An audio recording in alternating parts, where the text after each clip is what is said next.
Ito yung mga paanak ko this year. Ito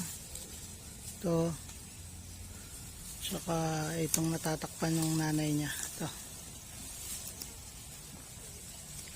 Tapos nag-hit na sila ulit mga last week ng February or first week ng March. Yun yung kanilang due date.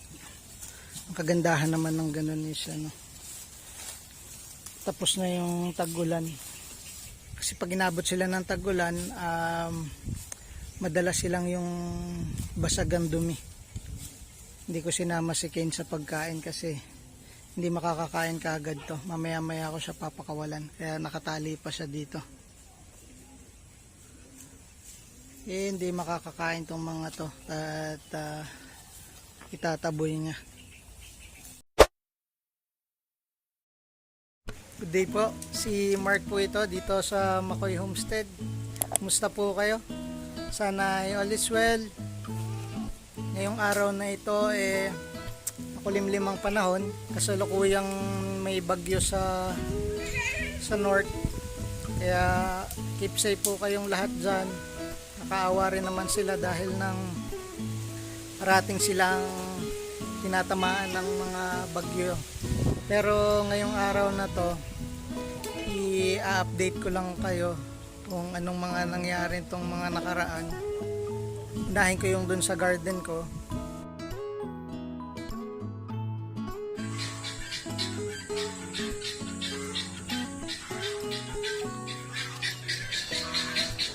Yung kalaban, natalbusan ka agad.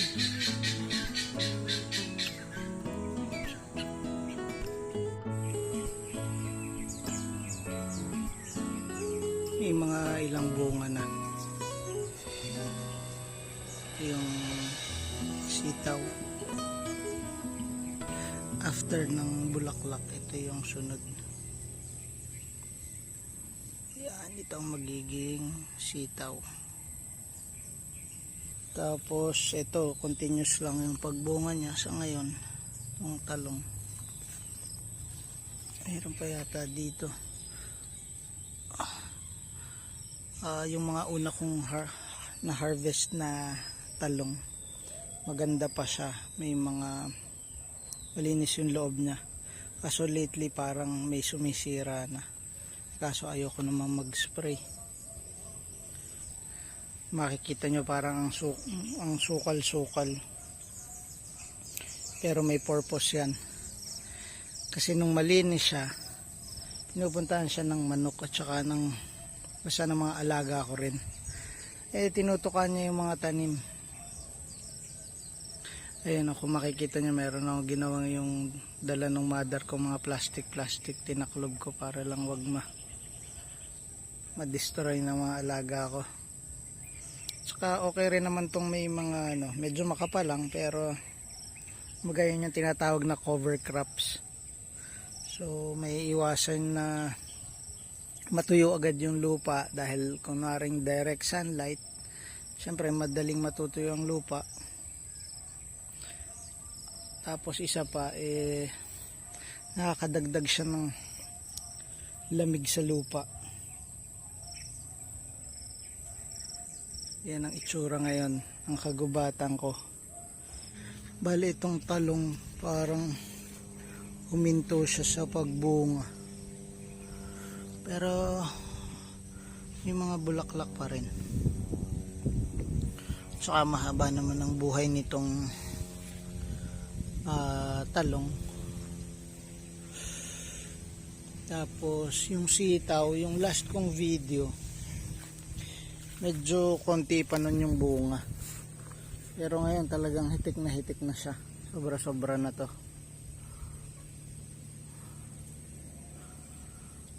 Yan yung mga nakalawit na yan, although parang may naninira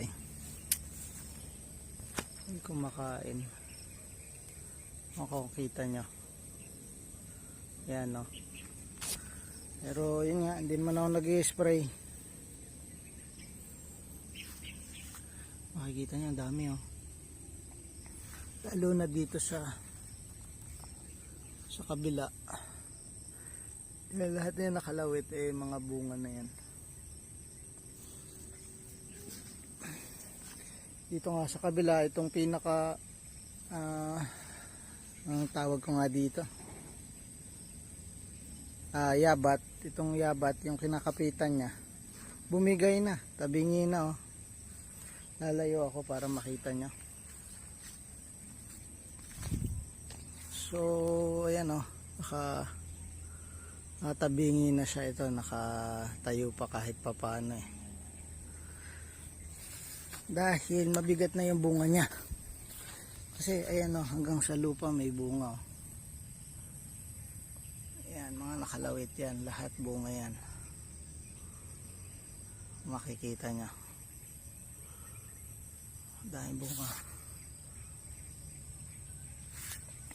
Malaking katipiran naman sa pag-grocery, saka para healthy food talaga. Kasi minsan kaya hindi ka bibili ng gulay dahil mahal, or bibilin mo pa. Ito, maobligan na kaming kainin kasi andyan na siya, masasayang lang. Dito may okra, lumalabas na siya. Ayan, okra yan, bigay ng aking mother ang seeds. So kung mapapansin nyo, maano nyo bakit may cover, kasi nga dahil nang nakakalusot dito yung mga manok. Tsaka kaya yun nga, yung nabanggit ko nung una, magandang may cover crops din, yung mga damo-damo na yan, para hindi kaagad matuyo yung lupa, tsaka hindi kaagad mapansin ng mga manok kung alin yung dapat nilang target na tukain o kaibutin. Ito medyo masukal, although babawasan ko na itong dito sa may sitaw kasi masyadong makakaagaw ng nutrients na yung iba. Pero babawasan ko lang, pero hindi ko kailangang linisin kasi naging silbing lesson sa akin yun na wala halos lumabas ditong mga petsay at yung rocket, spinach. May nakalusot na iba. Teka saglit, ayan nadya dyan na yan. Ang alam ko doon nagkakamali. Ayan, meron pa pala dito. Ayan, wala nadadali ng mga manok ko. Wala na yatang na buhay. Okay lang, tag-ulan pa naman kaya pwede pang humabol. Ito pala, bago to, dala ni mother, kalamansi. At least hindi na rin ako parang to, yung mga, hindi ko sure kung anong tawag doon, nalilito ako yung mga nabebentang mga halaman na yun nga, maliit pa lang may bunga na. At least hindi ko nabibili ng kalamansi. Bubuksan ko na rin dahil ng maingay na sila, hindi ako makapag video. Ating puntahan yung aking garden. Medyo laps na, tapos na yung pamumunga niya. Okay rin naman, may mga mangilan-ngilang na harvest. Tapos isa pa is hindi naman commercial tong aking production, pang personal consumption lang. Pasok tayo. Yan, medyo masukal na siya ngayon. Hindi mo naman habang nagsasalita ako talagang sumasabay ka pa, hindi ako makakasalita. May mga ilan-ilan naman ako na harvest. Itong talong parang ewan ko kapag pinruning ko to kung mamumunga pa siya. Parang patapos na rin tong sitaw. Tapos meron ding binigay sa akin yung mother ko na kalamansi. Yung mga leafy greens walang nakasurvive doon dahil ng nadali lang ng mga alaga ko rin kasi kinakaibot nila eh. Ang last ko lang ditong natanim, ito inaantay ko pa itong mga okra.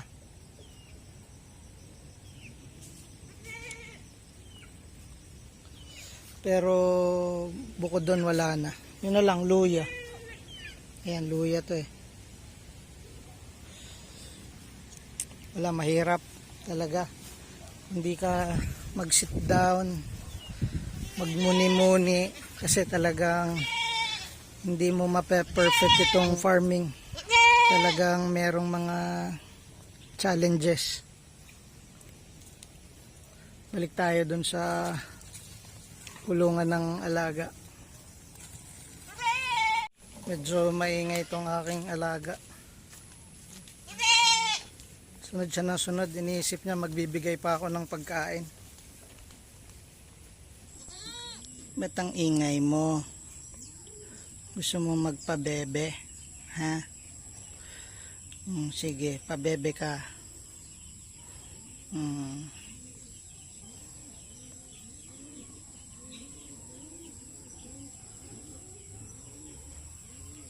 Papakyut pa eh. Ito nga palang mga kalapati ko. May isang pangyayari na nakiusap yung kaibigan ko na kasi namatay yung kanyang lola. Gagamit sila ng kalapati na pakakawalan dun sa libing. Hindi ko naman chinarge ng premium, sakto lang dahil nang maari naman siyang bumalik, pero dalawa lang ang bumalik. Iano ko na lang din dito yung clips nung nandun ako. Dito ako ngayon sa Eternal. May pinuntahan akong libing ng lola ng kaibigan ko. Nakiusap na gagamit sila ng kalapate na papakawalan. Parang training na rin nila to. Ngayon lang sila maitotos ng medyo malayo. Hindi ko sure yung exact na distance nito, pero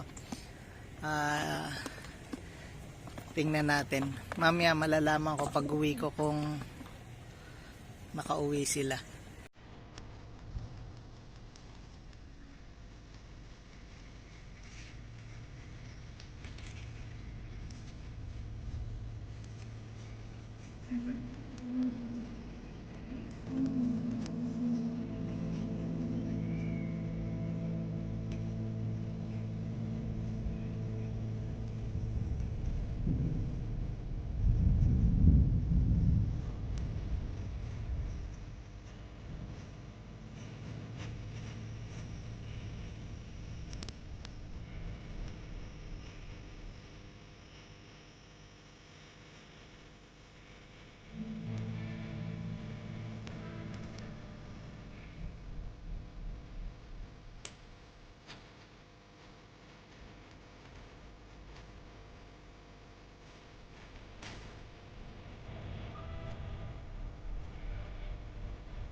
Ngayon pa lang ako nakauwi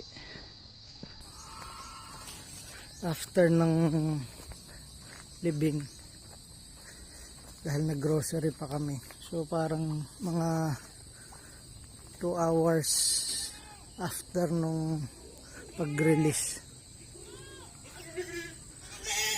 Tingnan natin kung may dumating. Ayun, may isa.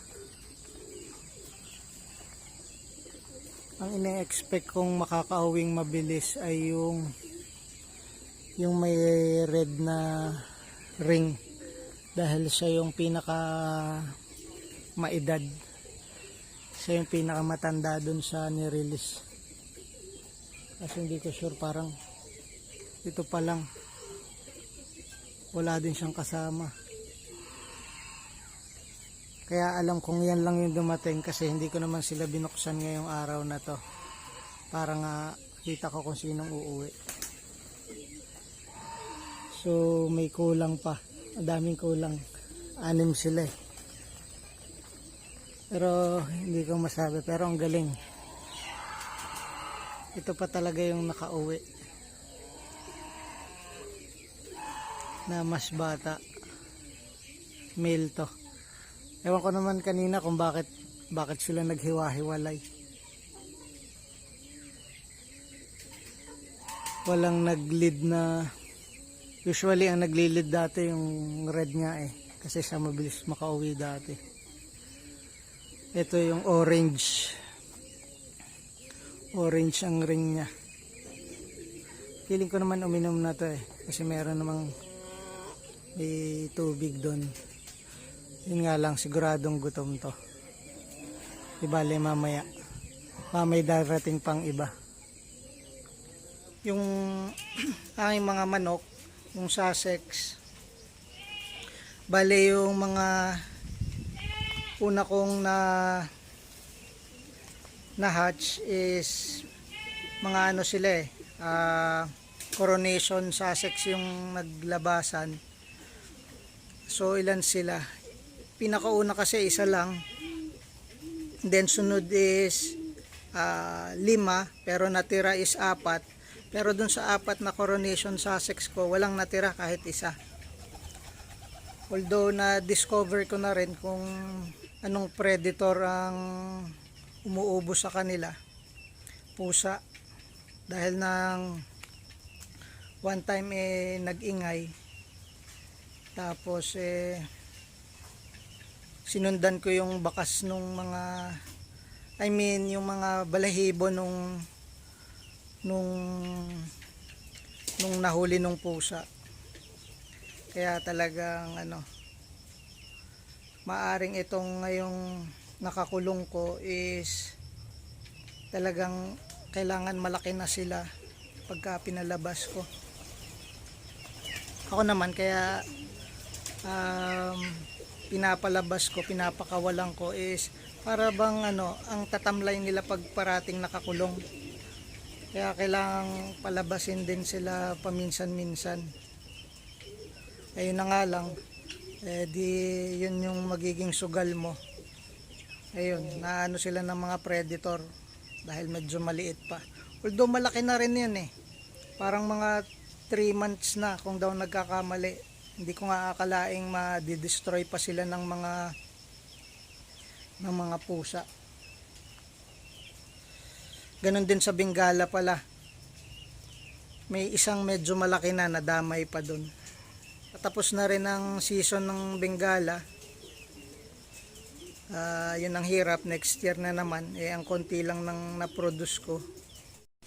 Tapos punta tayo dito sa brooder ko. Meron akong mangilan-ngilan na bagong mga napisang Sussex din, at saka tag dito yung Bengala. Yun sila natutulog.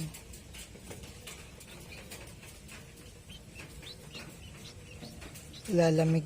Sa araw hindi ko na masyadong iniilawan, sa gabi lang. Sussex yung kulay yellow.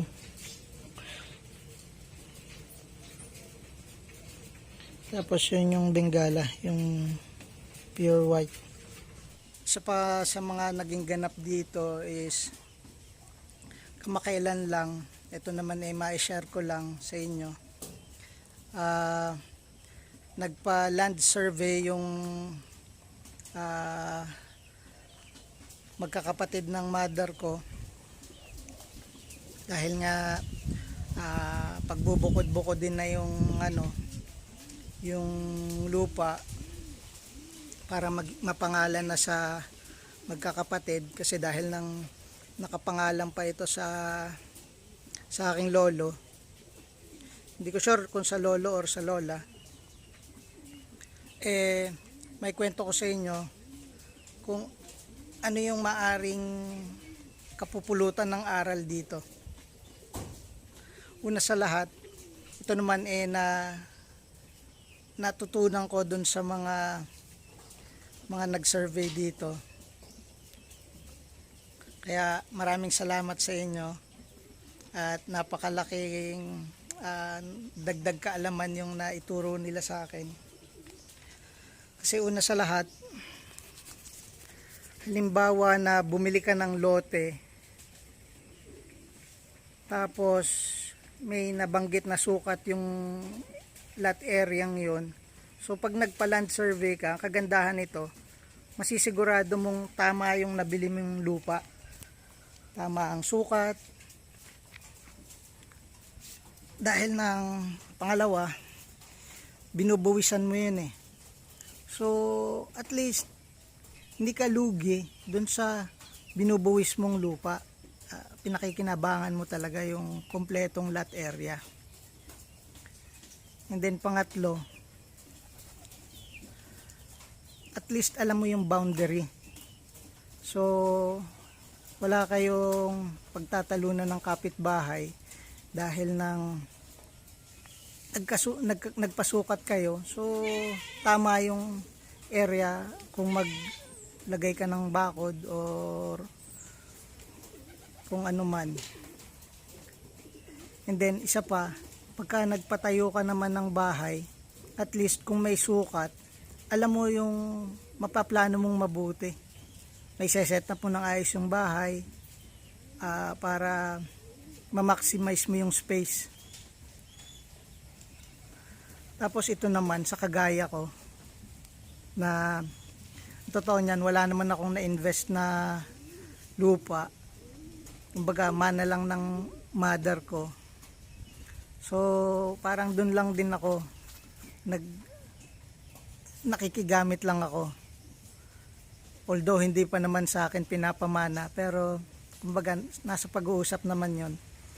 Kapag usapan naman namin dati na yung after ko ngang abroad is tinanong ko kung saan ako pwedeng gumamit ng lote dahil nang gusto ko ngang alaga ng hayop. Ito naiano ko lang, real talk lang to.